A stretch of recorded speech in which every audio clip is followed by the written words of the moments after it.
Warning for northwestern Brown County and west central Texas, northern Coleman County and west central Texas until 10 p.m. Central Daylight Time. At 6:47 p.m. Central Daylight Time, strong to severe thunderstorms were from Lake Brownwood to Crosscut and near Coleman to Burkett, moving slowly east.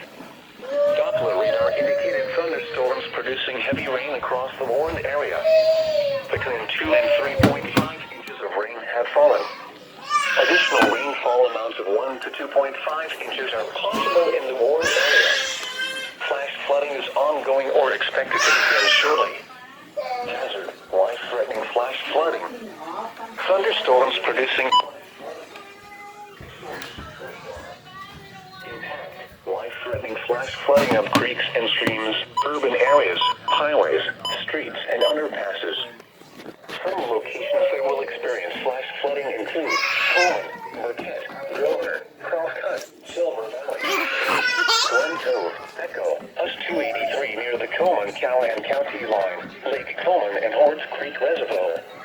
This includes the following low water crossings: 2273 crossing Rough Ranch, County Road 172 crossing Little Pecundale, County Road 485 crossing Indian Creek, and County Road 441 crossing Bledson Branch. Turn around. Don't drown when encountering flooded roads. Most flood deaths occur in vehicles. Be especially cautious at night when it is harder to recognize the dangers of flooding.